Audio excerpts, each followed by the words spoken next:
What's up, y'all? What would I do without my hands? Huh? So I was sort of bragging earlier when I got this question about the wonderful team that we've built at TWG. And I'm actually sort of, by choice, removing my hands over the next few months and stepping out of like a core production design role. Because I have a wicked design team. I don't need to do this shit anymore. They'll be better than me. So that's one of my answers, is that I would empower my team to do the work that I used to do, hopefully by guiding them towards achieving a project's goals and doing it at the highest caliber of design work by talking to users and testing their solutions, that kind of stuff. And all that can be sort of directed through conversation. So I don't need these. That's one answer. The other answer is, I guess, yeah, I'm an illustrator by trade. I came up doing that for 10 years or so, a lot of editorial and kids' books and stuff. So that does require these. And how would I do that? Yeah, I can't go a day without drawing stuff, so I would probably become one of those rad foot artists, right? You know, flex those toes. I have a webbed toe, actually. So no way. Savannah, my girl.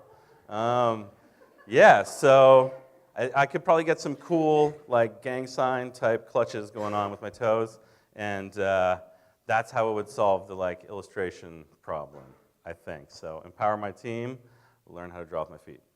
That's what's up.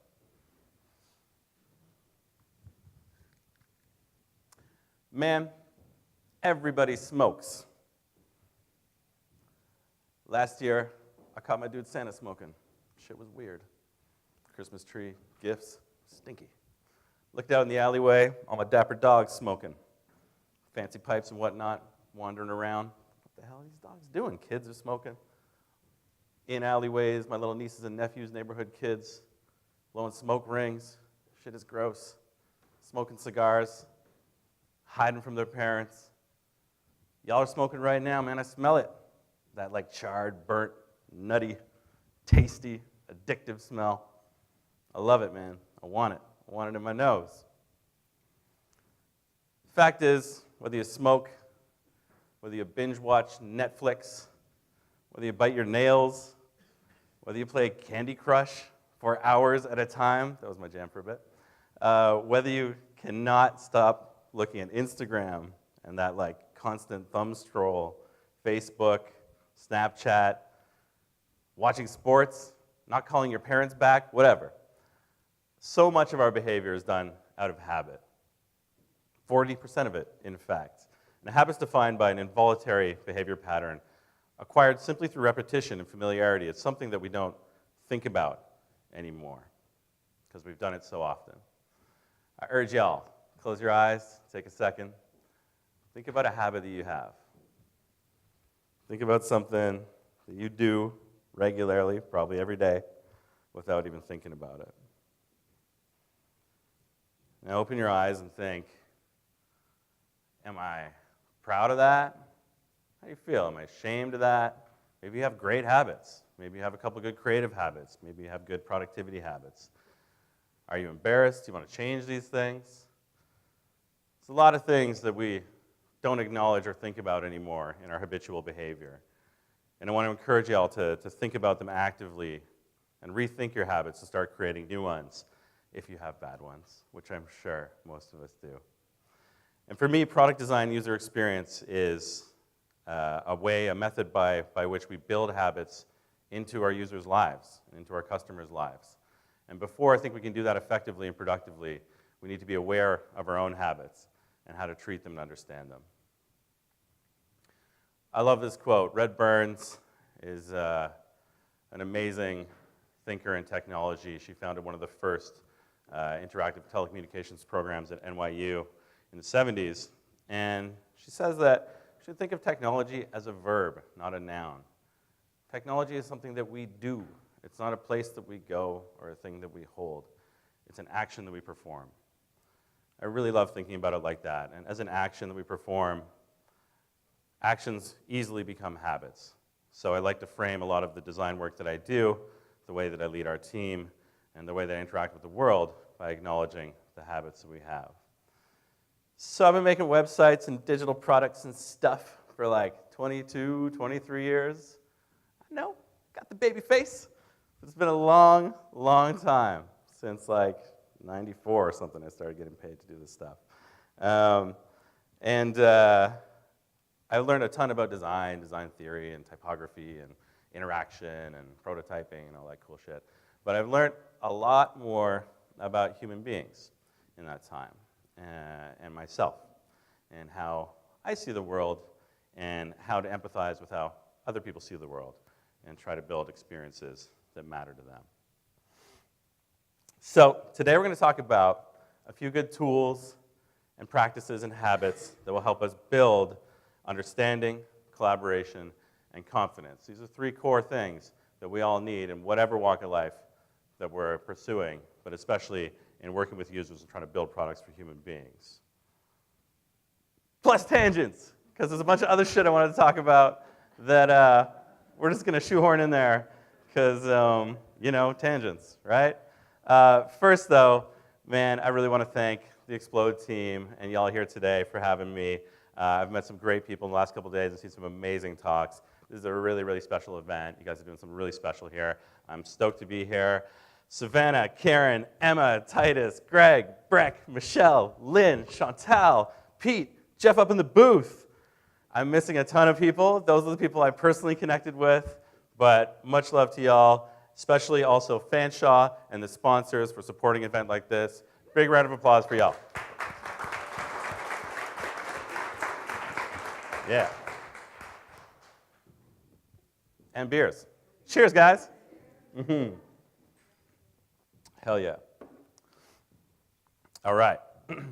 So I guess our title is sort of something like this: Unhooked, How to Redesign Your Habits. Follow me on Twitter, live tweet the shit out of this thing, or something if you like that kind of stuff. But that's where I drop a lot of the sort of tools and tips as I'm working and thinking through my own career, my own products. I'm the creative director of an agency called TWG, the Working Group, and we are an 80-odd person software agency in downtown Toronto. We're down King Spadina way. I've been there for 3 years, and I've watched us grow, or helped us grow, from about 20 people to 80, and I lead the design team there. As a software agency, we build back-end software, so the complex CRM type shit, CMS type stuff that powers businesses, but we also build consumer-facing apps for web and mobile. What we don't do a lot of is marketing. We don't do marketing sites or marketing campaigns. We try to build products that are businesses unto themselves and have revenue models and business models unto themselves as a digital product on its own. Working at this spot, we have tons of cool clients that Karen mentioned off the top. I was like, oh my God, is that my life? Shit, that's awesome. There's a lot of good people we've worked with, but it's a lot of relationships to manage. You know, you're in and out of different clients, different problem sets, different teams within our office and within our clients' teams, day in and day out. So there's a lot of opportunity to test and flex your ability to quickly ramp up and understand a problem, understand the people you're working with, collaborate with them effectively, and build confidence with that team. Before we get into some more of the habitual stuff, for those, who was here last night? Hands. Oh shit, quite a few of you. All right, I'll burn through this pretty fast. There's just some, I wanted to highlight some of the work that we do. A lot of people throw around the digital software, website, agency type stuff, and I wanted to show you exactly what that means to us. We're having a bit of, I'm cut off here, but imagine we're in the right scope of the screen. This is a great platform we built for Homewood Health, which is a counseling center for people dealing with mental health and addiction issues. So they have a member services area for people who are covered by their plan, wherein someone can log in and seek resources that can help them deal with their issues privately or connect with counseling confidentially. This is a really, really strong vertical, call it, or area for me, having had a lot of personal experience with these types of issues. So it was really, really fun to work on this project, and really tricky to get to know that user, because there's a real privacy issue of sort of talking to people about deep issues like that and getting to share their problems with you. So user testing was an interesting sort of hurdle to pass with this one. But we managed to do it. It's impacted the business incredibly to the point where we've overwhelmed their counseling center by making it so effective to contact counseling. And I like to think that because of that overwhelming demand, that people are getting the help they need to get better, which is great. We just released Carrot about 2.5 months ago, Allison? Yeah, something like that, yeah. In BC alone right now, Carrot is a platform by which we reward Canadians for making healthy decisions. So we've partnered with loyalty programs. So our client here is Social Change Rewards. That's a business built on partnering with loyalty programs to provide points for making healthy decisions. So this is a mobile app by which we can push surveys about health initiatives, track people's steps when they're walking throughout the day, like a step counter, fitness app, that kind of stuff, set weekly and monthly campaigns, goals they have to meet, and then actually reward them with scene points, optimum points, PC plus points, like give them real money for making healthy decisions. And then we also built a back end for that empowers that business to track, create campaigns, see which areas and groups of people are performing better or worse, and push custom campaigns to those people. This is only in BC right now. It'll be rolling out nationwide, hopefully in the next couple of months. But man, this feels like a really strong, great initiative to actually create incentives around healthy behavior that are, truly valuable is something that's, that feels pretty special to me. Here's another view of some of the steps taken and the daily goal type stuff that we're doing in there, working on these features right now. We work a lot with TSN. We built their mobile apps for hockey and golf. They're a really fun client to work with. Getting to know the sports personality is a lot easier. You go down to a sports bar, see how people are using their phones, chat with them about what they're looking for in their sports apps, use a bunch of apps myself. I'm actually not a huge hockey fan, but I became a big one during this season to make sure that we were building the right thing that solved the right problem. We also built their golf app, which was crazy challenging. Golf is a bit of a sleeper for me, but man, I learned it inside and out, what was this, a year and a half, 2 years ago, the year Bubba Watson won the Masters. And it's so soothing, it's like a lullaby. Like you put that stuff on the background and like their voices are just so calming and lovely. But the scorecards and stuff, like figuring out all this UI and like how they rank scoring and all the shapes and symbols there was a really interesting process of just talking to golf fans and understanding what they get out of the game and how they score points. Work a lot with RBC, building tools for advisors to consult better with their customers.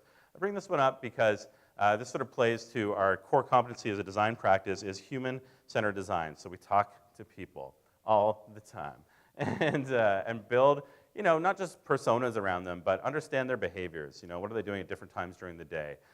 What are they doing when they're not using this app, and what brings them back to it? Those sorts of retention hooks that bring people back into a product and the emotions that are inspired when they're thinking about a product are as important to us as the actual interface and experience itself. So RBC has been a really good one for that. We dig really deep into their network and talk to their folks and learn what's going to matter for them. This is one of my favorite projects we've done the last couple of years. We built TSN's first long-form story called Favela United, and it's about a soccer charity in Rio de Janeiro that sponsors women who are dealing with, well, frankly, they're in gangs or running drugs or running guns, living a life of crime, essentially. It helps rescue them from that and put them into soccer camps and soccer leagues where they can actually compete with other countries and travel and compete as a soccer team. It's an amazing story. TSN went down and shot some incredible footage, and we got to bring it to life in the browser. And the really fun sort of technical challenge here was that we actually built the CMS, a custom CMS that has empowered TSN and all of Bell Media to now go forth and build other long-form stories like this. So this modular CMS where they can actually create their own interactive blocks, pull quotes, that kind of stuff, drop in their own assets so that they can release more stories like this. And they've released, I think, 5 or 6 more now and doing really well. And yeah, this was a really fun one because we won a bunch of awards for it, and that was great. A lot of our software work, like some of the more back-endy stuff, it's like there aren't really like compelling award categories for that stuff yet. There are some, but this sort of more, in the browser special documentary experience tends to get a bit more eyeballs on it, and it was really rewarding to get some design awards for this. It was great. Also, fun story, the brush scripts there. I was on a whitewater rafting trip with my dad, actually a lesson that we were failing at miserably. And the first night of that, I had brought my brush and stuff out into the woods and painted these on a picnic table and took pictures of them and stuff like that. It was really fun to do real brush script. Always real brush script, no fonts. All right, that's my tip. And we do a lot of work with Wealthsimple. They are an awesome high-growth startup building wicked products that are going to disrupt the RBCs of the world. So that's an interesting part of our agency experience is that we get to work with a giant monolith like RBC and then the high-growth startup like Wealthsimple who are their goals are the same, but they operate completely differently. So Wealthsimple is like basically how quickly can we get these tools into people's hands. They're cutting scope on their own projects, which is amazing, whereas RBC is like, great, let's do months of strategy, maybe build a website, and maybe 6 months later release it, and meanwhile, Wealthsimple's gone to market with like 5 products we built for them. So it's just sort of like, yeah, it's fun to see how different business models work, and it'll be fun to watch how they play out. RBC is not at risk of going out of business anytime soon, but they do have to learn to think faster, like the Wealthsimples of the world. And that's why a lot of enterprise clients come to us, because we think like a startup, and startups come to us because we work with the enterprise. So we're able to sort of reflect both sides of the digital experience, which is fun.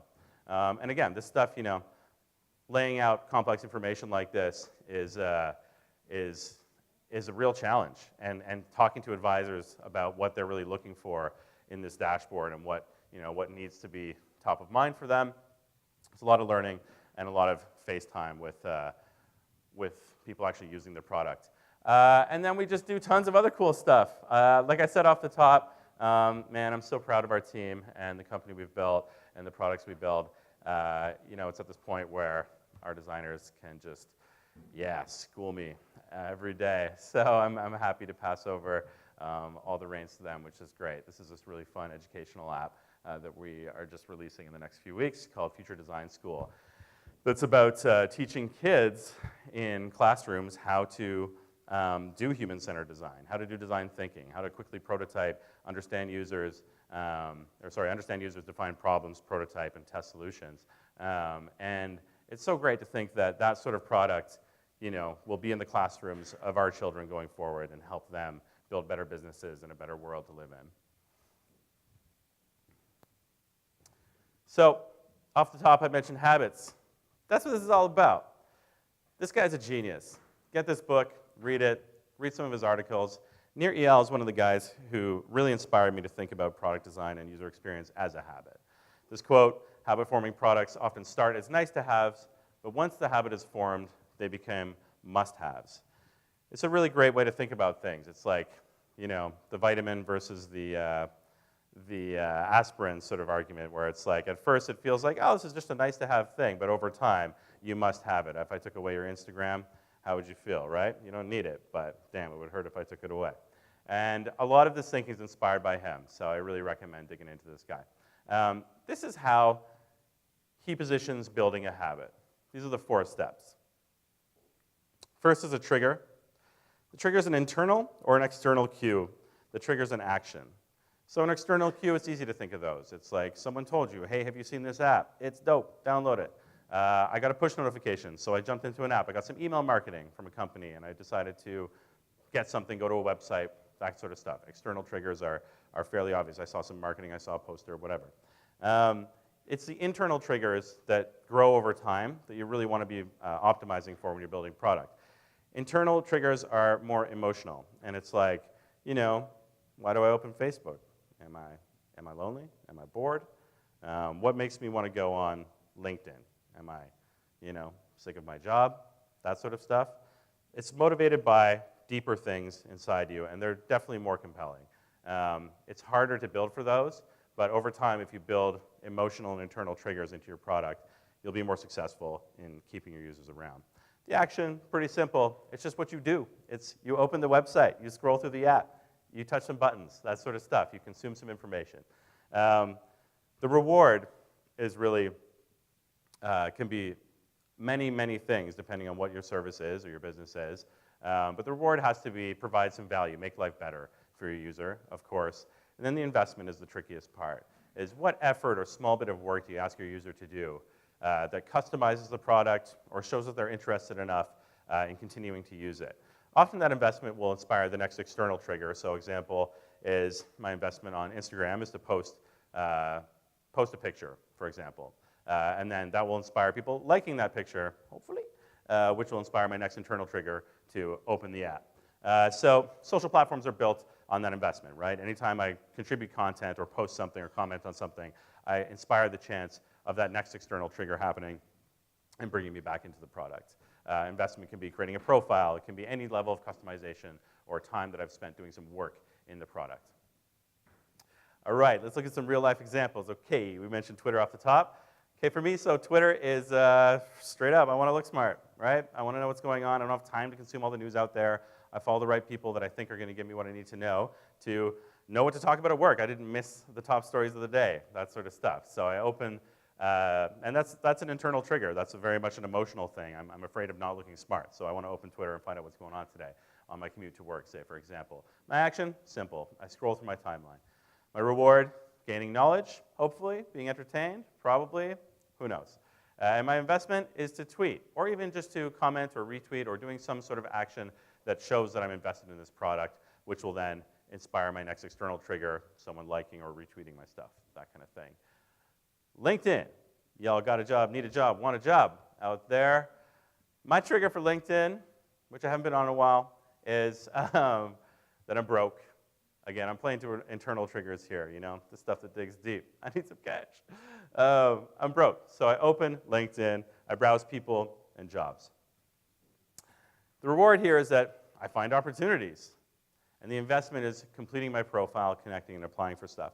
Now, what's interesting about LinkedIn is that they're being very much disrupted by a bunch of new companies like Hired and Switch and a bunch of better and more lightweight job finding platforms, because the investment on LinkedIn is creating a vast, intense, laborious profile. I've been on this thing for like 10 years, and I'm still not done making my profile. It's literally like 15 steps long. Every time I go on, they're telling me to do something else, and I'm over it. I don't want to do that. I don't want to be prompted every time I go on this platform to invest more and do more work to customize this thing. So there's a lot of other job platforms that are going to eat their lunch pretty soon. And Slack. All right. Hands, who's on Slack? Oh, shit. They took over. Okay, so yeah, we switched over to Slack a year ago or so from HipChat. And my trigger for Slack, honestly, is that I'm just killing time. I'm procrastinating. And my action is to read chat threads. My reward is to feel productive, I think, because I'm in project channels being haha, I get the vibe of this project and how it's going, because I've read all the jokes and GIFs they're sharing. But really, it's kind of, to me, getting a bit out of hand. And my investment is that I'm writing some messages or interacting. And don't get me wrong, I think team communication is vastly important. In fact, it's the most important thing. So platforms like this are phenomenal. But we do have to be conscious of our habits around them. Which brings us to our first tangent, Slack tangent. Man, I'm saying, walking around my office, looking at people's screens, I'm like, how much work are you really doing, though? All I see is Slack. Slack told me one day I would be less busy. Wicked. Thanks, Slack. I'm going to download you and introduce you to my 80 employees. Awesome. Shit, dude, how am I supposed to be less busy when I have 35 notifications every 5 minutes to open up? I'll be honest here. This is due to my own poor habits with Slack, because I may or may not have a private Slack channel. Look at all my channels. What a goof. With my wife called Love Bubs, obviously. And here's a room where we're talking about partying. Love how hard we party in this channel. Super chill vibe, perfect for partying. When you look at our channel list, we got Chilligan's Island, we got design notifications, fashion tips, general nap time, partying, random true love, and wormhole, where I spend most of my time. Fuck all that, man. Stop wasting your time in there. Again, my own bad habits, as I'm pointing out quite clearly. If you're lucky enough to work in the same room with your colleagues, go over and tap them on the shoulder. Have a real conversation, look someone in the eyes. Slack has started to release weekly Slack stats, which is fun if you're an admin on any of your channels. You can see exactly how much time you're wasting on Slack. Again, I'm playing devil's advocate here. I know it's productive in many ways. So this is us for last week, I think. 18,000 messages. Okay, and we do a lot of direct messaging. It's mostly one-on-one, which is kind of interesting to me. Uploading a ton of files. That's a big problem with Slack. We often oh, here's that asset. Awesome, I'll ping it to you quickly in Slack. Then when I need it 2 weeks later, oh my God, good luck finding it. But if y'all are on GitHub or platforms like that, there's really cool ways to visualize sort of the weekly activity on these platforms. And I'm glad Slack is doing this because it will sort of start to highlight what we're using it for and how often we're using it, and maybe we'll start questioning that. This is me for last week. Happy Monday. I sent 444 messages, DMs from 27 people, and uploaded 21 files. So at first I was like, oh man, this is gonna like add up to so much time wasted. But then I thought about like how much I spent on each message, probably like, what, 10, 15 seconds kind of thing, multiplied by 44. Really only adds up to an hour and a half, so I'm not that bad. I am walking around, disrupting people in other ways. Anyways, I think that it's just good to be aware of your Slack habits. And what I've started to do in the last couple of weeks is I've taken my notification preferences down to muting all channels unless I'm being directly messaged. So I don't have a screenshot of it, but it gives you this crazy Zen Slack look where you have like no channels and it only appears, something only appears when someone's messaging you directly. I've been experimenting with that and it's awesome.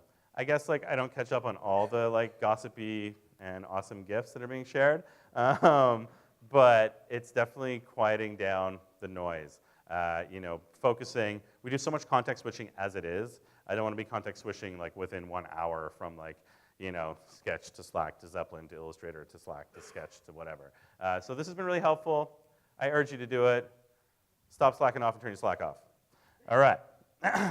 This shit's obviously working because stats show 64% of us think we might be addicted to technology.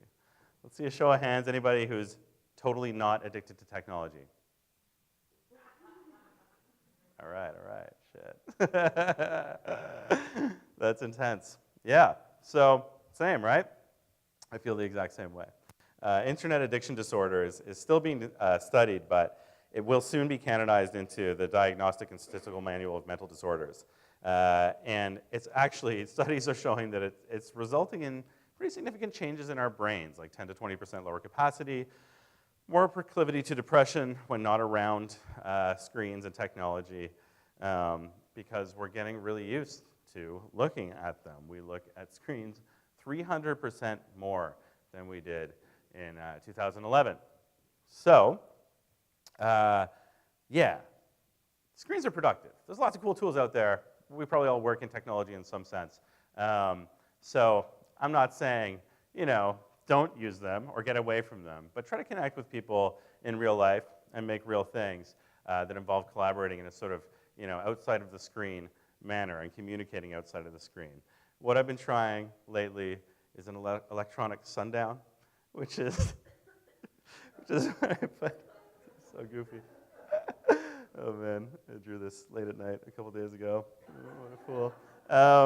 Yeah, which is where I put all my screens away about an hour and a half before bed, and I read real books and magazines, stuff like that. Sometimes I just look out the window, you know, maybe play guitar, talk to my wife.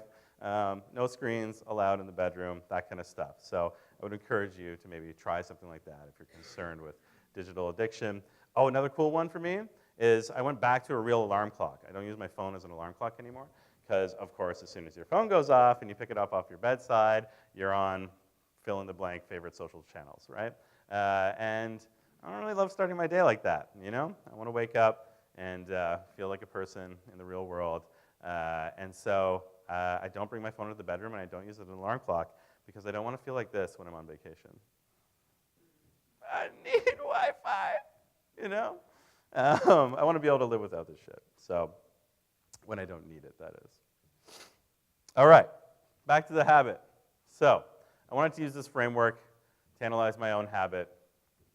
Smoking. Yeah, off the top. I figured like actually smoking in here would kind of be a faux pas, but I did think about it. Smoking is the fucking worst. 20% of us smoke, and each smoke, this is super sad, takes away 11 minutes of our life, which is crazy. So that a pack adds up to 3 hours and 40 minutes of your life. Yeah, I smoked for about 20 years, so it's not looking good. That's just sort of average over time. You know, you can recover from these things. I try to take it lightly and change it. But as my only finite resource, time is by far the most valuable thing, right? It's the only thing we're going to run out of. In terms of what you have at your disposal, time is the most important thing. So I decided to go through my habit and analyze it step by step. I looked at my trigger first. I need a break. It was always like, man, I need to get out of here. I need a break. I need to go outside. My action was to go outside and smoke. My reward, ideation power. That's where I do a lot of my brainstorming and thinking through what just happened and what I'm going to do next. And my investment was to buy smoke so that I could have my next one. So to get back into the sort of pillars of habits that we're going to talk about, I want to talk about understanding. I really needed to understand what my trigger was and why I needed a break. So we talk a lot about understanding, empathy, feeling, caring, and questioning, that kind of stuff. Loving your work and the people you do it with and for is really about understanding them and empathizing with them. It's really core to what we do and what I've done in my career and core to success, I find, in my opinion. One of my favorite techniques of building understanding was pioneered by this guy, Taiichi Ohno. He sort of revolutionized the manufacturing process at the Toyota manufacturing plant in the 40s, and he invented lean manufacturing, which is a process by which we eliminate waste and rework our solutions while refining the quality of a product through continuous iteration and testing. It sounds pretty familiar. Basically, this is the foundation of lean product design, right? It's the exact same principles, only this was on the assembly line. So it lives on in software design. We're probably all familiar with lean product design in some way or another. If we're not, definitely look it up. One of my favorite techniques that he used was the 5 whys of how to get to the root of every problem throughout each step of the manufacturing process. Fun aside, that logo, which is so badass, is one of the original Toyota logos. And Toyota changed the actual founder of Toyota. It was spelled, his last name was spelled T-O-Y-O-D-A. And when you did that in Japanese brush script, it had 10 strokes. And 10 is not a particularly lucky number, and 8 really is in Asian cultures, especially Japanese. So they changed the name to Toyota with a T because it only has 8 brush strokes. So superstition really guided the naming of this company and the way the logo is designed, which I think is kind of an interesting little tidbit for y'alls. The 5 whys. All right, so the 5 whys is simple. Ask yourself a question. When you give yourself an answer, or someone gives you the answer, ask them why again and again and again until shit gets emotional. It can be challenging with clients. Try it on yourself first, or someone like a close friend, because it's easier to warm up with someone you're really comfortable with. So I wanted to understand why I needed a break, right? So the 5 whys for me were, after a meeting, after some, an intense one-on-one with somebody or a client presentation or,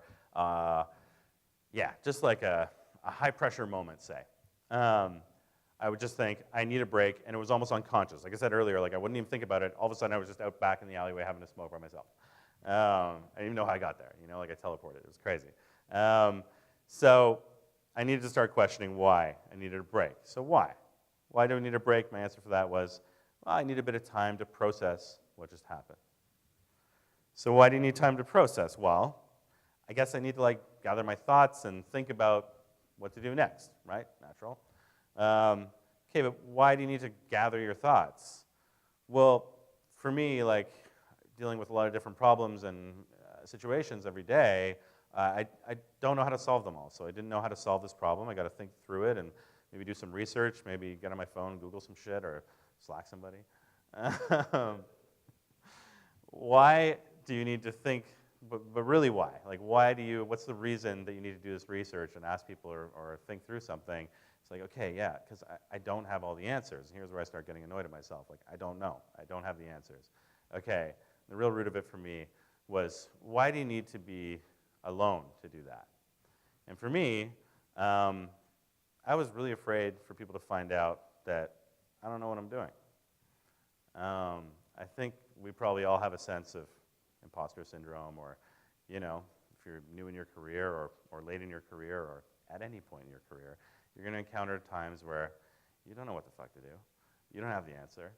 And admitting that and feeling safe about it instead of afraid of it is the first step to being able to deal with it and try to fix it. So, as much experience as I guess I have at this point, I still treat everything like it's the first time I'm doing it. And it's cool to do that. It's okay, and you got to be comfortable with that. And ask tons of questions, and be naive, and admit that it's okay to not know what you're doing. So that was pretty deep for me. It was pretty meaningful. I was like, okay, cool. I feel very vulnerable right now by myself. It's great. Okay, so back to the habit.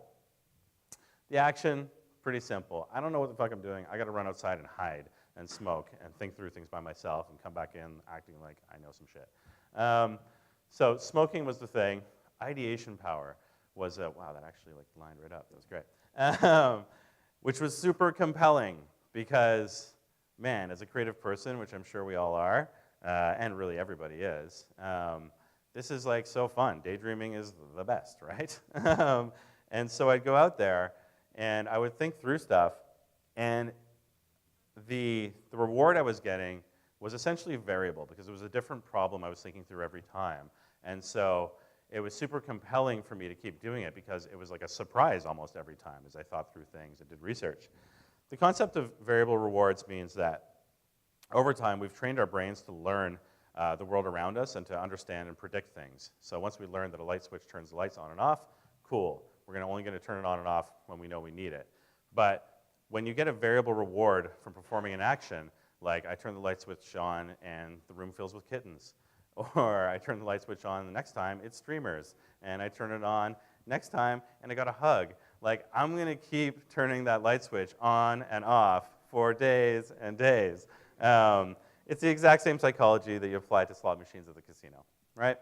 Gambling's a massive industry in Canada, $13 billion to be exact, and 75% of us have gambled in the last year. I guess I buy a lot of scratch tickets, so that counts. Yeah, variable rewards are the most compelling way to get people to keep performing an action. So in essence, my daydreaming was a variable reward that I loved going back to because it was different every time. It's interesting when you're thinking about applying this concept to user experience because essentially, like, when I post something to social, the reward I get is variable because it's driven by the community, and I don't know who's going to comment or respond or retweet or whatever on my stuff. So that's sort of a safe variable reward that's super compelling why we're all on social all the time. But for tools and things that need a predictable outcome, you don't want the rewards to be too variable, right? If I'm using like a CRM and like planning my pipeline or whatever for my clients, like I don't want any surprises really. But the way you can apply variable rewards to those sorts of things that are supposed to be more predictable is that the messaging in which you deliver rewards can change. So, you know, platforms like MailChimp and Shopify do a great job of when I'm setting something up and I do a good job, you know, they're like, high five, you completed that thing. And the next time I complete it, they're like, good job, Liam, keep going. Like, you know, just use language to communicate different variable rewards in the way you connect with your user. Rewards are fascinating. So rewards tangent, what's up? I love to dig deeper into rewards, and there are 3 types of them. Rewards of the self, rewards of the tribe, and rewards of the hunt. When I'm designing products or just thinking about how to entice people in my life to do things in general, I like to think about how they're being rewarded. And rewards of the self are the things where we're just seeking personal gratification. Nobody needs to know. It's a sense of mastery, right? For example, like reaching inbox 0 or, you know, playing video games, that kind of stuff. To-do lists are a huge one, like a whole industry unto themselves, that are driven based on rewards of the self, right? Pretty compelling. Rewards of the tribe. This is social media. So being rewarded by the recognition of others, feeling accepted, feeling attractive, important, included, part of a community. Community sites like Quora, Stack Overflow, those are good ones where there's like a bit deeper sort of rewarding of the tribe where it's like I'm upvoting or downvoting answers. So you're really sort of seeking to have the best information and be the most like recognized source on something. But social media is the classic here. It's just like how many likes do I get on my shit? When Twitter introduced Twitter Analytics, it was a while ago now, maybe a year and a half ago, it added this whole other layer where I could like track over time how things were growing and what things were resonating and what things were doing. And that's pure rewards of the tribe. I'm in there just being like, what do people think of me?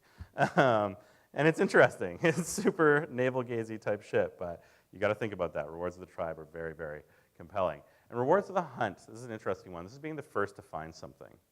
So, for example, on your Twitter feed, you know, being the first to like see a piece of information and share it with your colleagues at work or something. Hey, did you hear about the Fort McMurray fires? And somebody else didn't. You're like, well, I know all about it. And you start telling them. That's, you know, you're getting rewarded by them. Oh, weird, I'm getting a phone call. I won't take that.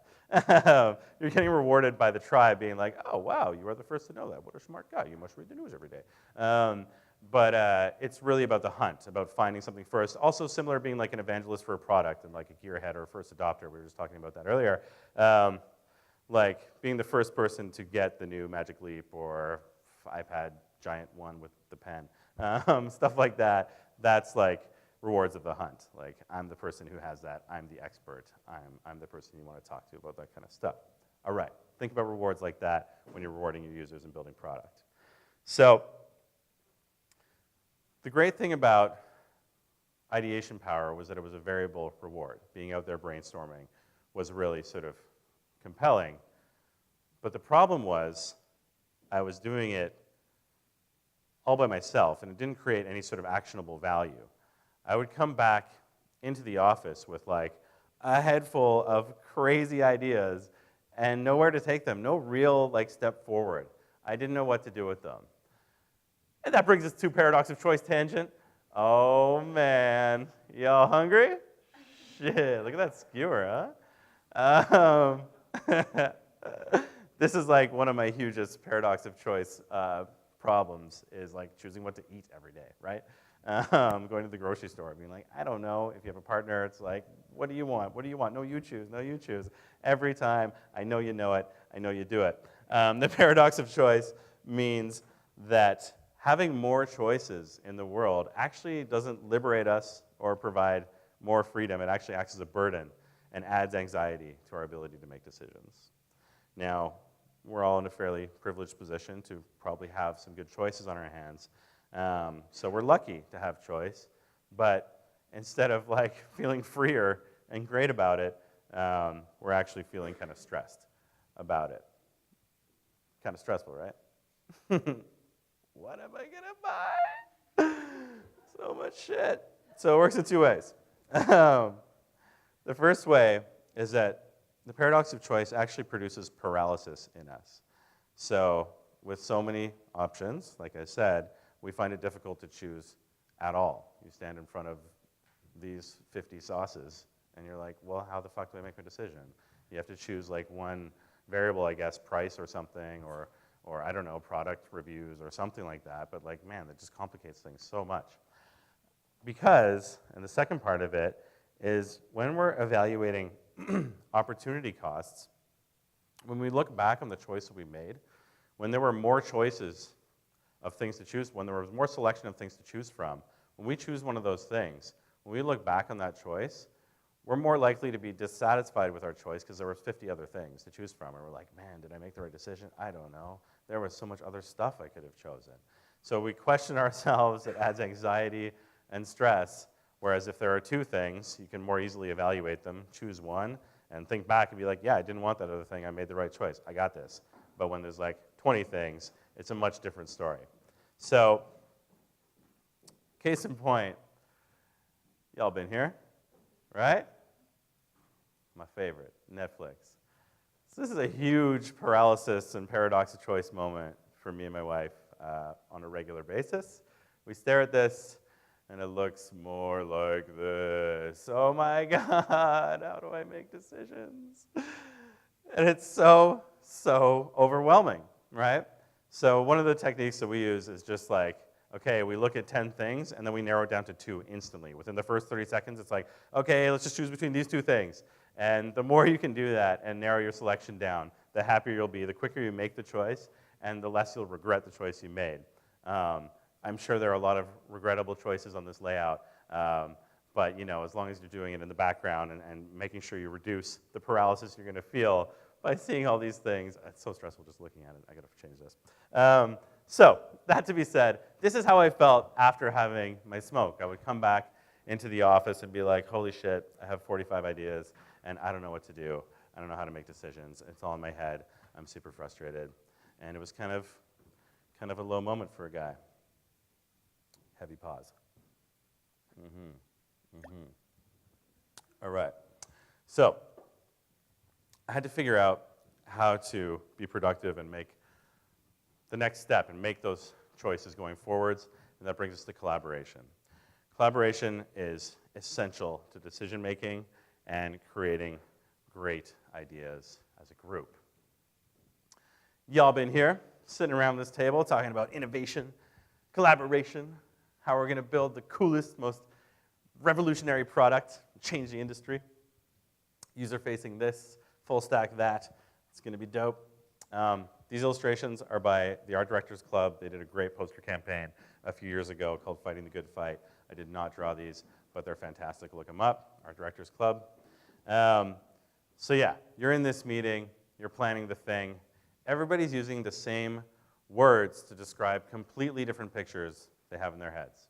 Everybody goes away, starts building the stack or doing the user flows or doing some user research or designing the interface, whatever it is, building the marketing campaign, doing the production timeline, doing the go-to-market strategy, whatever it is. And then you come back into the room and you have one of these moments. What the hell is that? It's not what I was picturing. What are you thinking? It's totally not right. What's going on? We need to start over again. We're not on the same page. All that kind of stuff.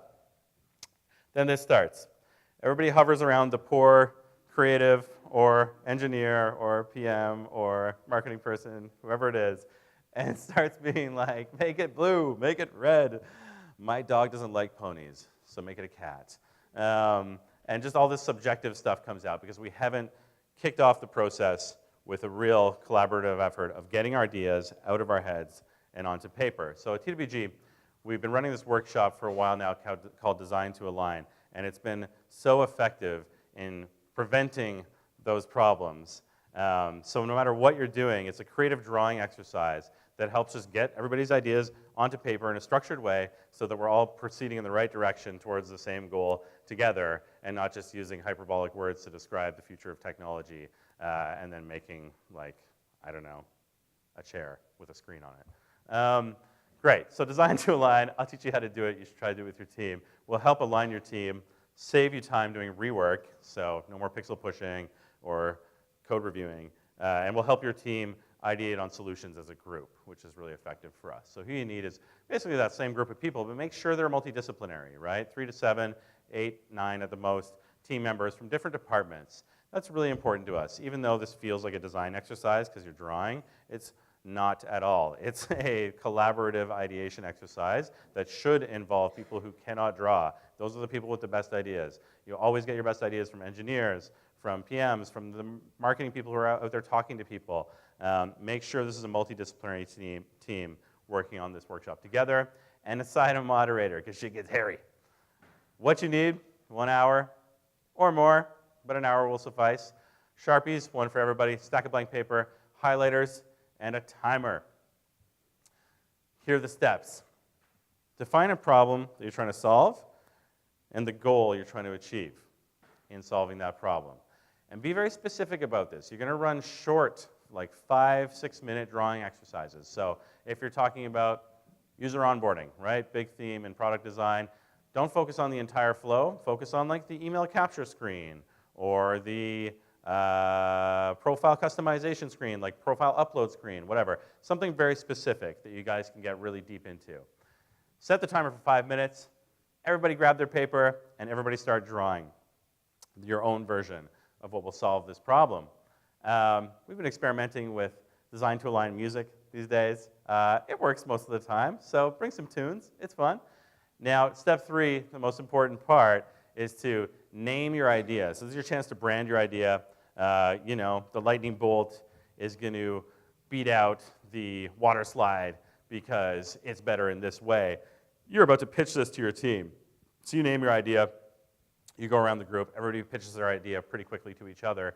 And then you vote on all of the features that you're listing. So you're going to see like, oh, this guy has a search on his instead of like a drop-down or whatever. Or, you know, the woman from marketing actually wants it to be, the language to be more like this and less like that. So you're going to vote on who has the best ideas and then repeat this process over and over again. It should go quickly. It should be super fun. It should be super scrappy. These are not high fidelity. These are like really loose sketches that look like crap.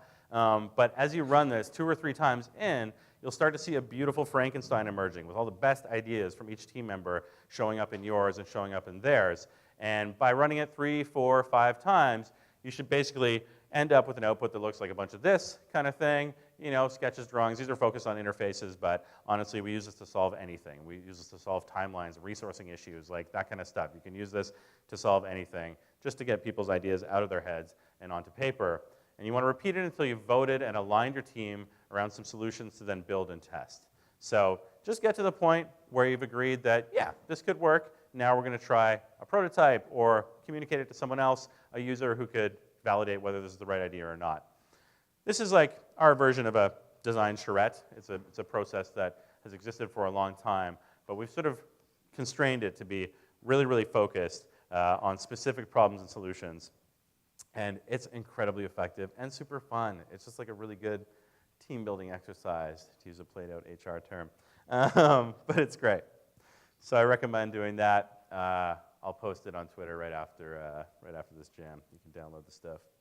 Okay, so what does that have to do with my habit? Back to this. So what I decided to do was, instead of having a smoke, when I needed a break or didn't know what the heck I was doing, I would, instead of going out for a smoke, be like, wait, I'm going to grab 6 people who can help me solve this problem and throw them in a room, and we're going to run design to align. And then my reward, instead of just being like daydreaming power outside, like thinking through whatever and not making any decisions, I was rewarding myself with decision-making power, which was so, so meaningful and so much more powerful than me coming back in with a head full of ideas. So, back to the habit and back to the next step that closed the loop for me on smoking, which is confidence. Man, this is a tough one. So much of design and engineering and solutioning and what we do, creating things, is the confidence to sell them and communicate the story and the goals you're trying to achieve, right? What's really important to understand about confidence as a creative person is that you're just not your work. It sounds trite, but it's very true, and you have to remind yourself that every day. It's very important to separate yourself from your work. As soon as you have an idea, you have to release it into the world and learn to see it objectively. Learn to defer your sense of self-doubt into idea doubt. So instead of questioning whether you're good or not, learn to question whether this idea is good or not. And once you have this idea, this sketch, this prototype, this ERD, tech stack, whatever you're trying to solve, think of it as being no longer yours. It's out in the world now, and you can evaluate it objectively. The great stat that reminds me of how to think about this stuff is that 6 months from now, when you ask your future self about all the things you're stressed about today, and worried about and scared of today, future self will be like, 90% of those things are insignificant. They don't matter. So, although it is good to feel pressure and sort of, rise to the challenge, it's also important to have perspective that you'll be fine. You're going to do this. You're going to share your work. It's going to be great. And you're going to look back on this moment and have gotten through it effectively and successfully. When I think about this, I just sort of like, what am I going to think back to 6 months from now about this experience, for example? Sure, a bit nervous, but when I look back on it, I'm going to be like, that was a fucking blast, man. I want to do that again, over and over again, Don't get caught up in how you feel today about something that's happening tomorrow. Think about how you're going to feel about it in 2 or 3 months from now. Something that we were chatting about a lot last night at the jam across the street at Hassan Law was sort of tied to this idea of confidence and fear. Because fear sort of often manifests itself as discomfort. You're not sure, but something's not right. And it leads me to a bit more of a serious tangent that I want to get on about diversity. We were talking about this a lot here. You guys have done a great job at curating a couple of great speakers that have brought this up. Hear a lot about diversity in the tech industry these days. Una, Kim Alpert, Chris Farias, a bunch of the speakers here have brought it up, and I think it's really, really healthy that we're all sort of, this is top of mind for us in this industry. In my opinion, the businesses and technology that we create should help reflect the diversity of the world around us, because it will shape the world that we're creating together, and the world that we're creating together should be inclusive, right? What's frustrating for me about diversity is that, and how much it's being spoken about in the tech industry, is that this is not a marketing campaign. This is not a fucking hashtag. Diversity is not a box to check on your HR policies. This is a systemic issue that needs to be solved from many angles, by many people, in many ways. At TWG, we've been running a diversity initiative for the past year with a third party called Tech Girls Canada. And first, we started to evaluate how we hire. So we audited and tested the language we use in our job postings, which is pretty interesting. We needed to engage a third party, and I recommend that if you work in an organization that's concerned about these types of things, you probably can't see your own blind spots. So it really helped us to bring somebody else in to help consult on what we should do to fix diversity in our organization. In our job posts, we weren't quite this, we weren't using these exact words, but using words like, we're looking for a full stack rock star, or a fearless design champion. Those are words that optimize for certain personality types, right? And we had to revisit that language. We audited it, we tested it, and revised it. And we also had to look at the people who were in charge of first interviews and coffees and phone screeners and that sort of stuff, and make sure that they reflected a diverse community that we wanted to be inclusive to. So we've been running this initiative for a year. It's worked really well so far. We managed to raise the level of diversity in our organization by, I think, 15% or so, something like that. And straight up, guys, like, I'm a white dude. I've been seeing mirrors. I know I am. I don't tan too well. When I look around at the various teams in my organization, in others, and clients, and I see a bunch of other middle-aged white guys, I feel super uncomfortable. And that's a really good thing, because being uncomfortable about it means that I'll work to change it, and I'll advocate to shift the way we do things to be more inclusive and more diverse. The only thing that I'm uncomfortable with that is that it just doesn't reflect the world around me. I live in downtown Toronto. It's not a bunch of middle-aged white guys. We want technology and businesses that we build to not be built for the people who have the same access and opportunity that we have. We want to understand the vast range of access and opportunity that a lot of other people have. Diversity for me is about truly understanding everybody's complete story. And right now, a lot of the themes in diversity are around race and gender. I think it should also include socioeconomic backgrounds. Diversity is super complex and should consider many factors. And we work really hard to understand the people that we're hiring and working with, both in our clients and internally, and especially the users we're building for. Now, as a white dude, I definitely have certain privileges. I grew up with a lot of poverty and abuse in my family, and lived in a bunch of shelters growing up without access to the tools to sort of be part of this community, really. So that just meant that I had to work as hard as anybody else to overcome those things, and really work to create those opportunities for myself.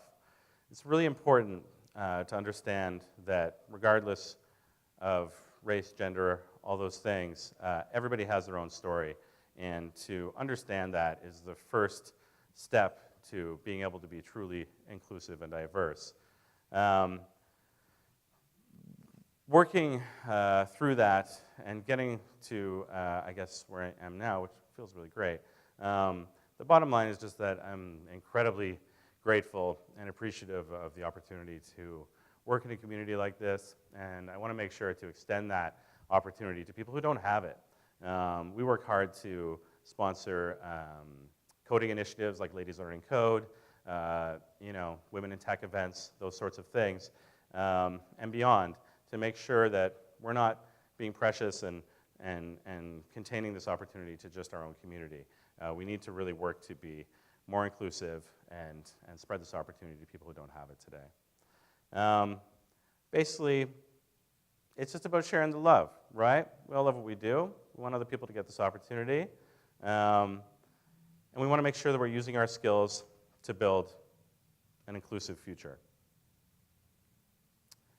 Yeah. So back to confidence. That was a deep tangent. So yeah, this came from the confidence in feeling uncomfortable with the makeup of my organization. So building confidence and rethinking the way you do things requires you to change your behavior. And when we think about changing behavior and trying new things, our instinct is to try to create desire lines. Here's another tangent about desire lines. I think this is a beautiful concept. Essentially, the concept of desire lines means that we're trying to cut corners, take shortcuts, and trying to be as efficient as possible, right? And you definitely want to make your user feel like this. But to get to this point, you need to do some truly deep ideation, right? You need to be understanding why this user needs to get from here to there and how they're doing it. You need to be talking to dude over here and lady in the van and up in the cathedral there. You need to be like in that car, in those woods. You need to be understanding the full picture and really ideating on the best solution before you can really create that exact shortcut. And broad ideation is really, ideation amongst like a diverse team is really, really important to creating the best solutions. Because also, you get the best views, right? I was trying to work that in there. I don't know if that really makes sense. All right. Okay, so this is a weird one. I'm going off. So when you're doing this kind of ideation, and you've got all these crazy ideas, you're talking to this person, that person, you could solve things in any number of ways. There's this great tool that I use that's kind of goofy, that's really helped me build confidence in how to communicate my ideas. And it's called puppet pitching. So when I come up with 3 ideas that could solve a problem, I just imagine someone else presenting them to me.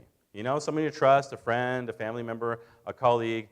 I've got this kooky idea, and I imagine Greg telling me what that idea is. And all of a sudden, I'm like totally removed from it. It's your idea now. Like, I didn't come up with it, and I can honestly critique what I think is wrong with it. When your idea is still inside you and you're taking it so seriously and preciously, it's so hard to be objective and actually, criticize it properly. So I try to sort of reenact how I would give someone else critical feedback about this new idea that I came up with. What questions would I ask? How would I poke holes in what they're saying?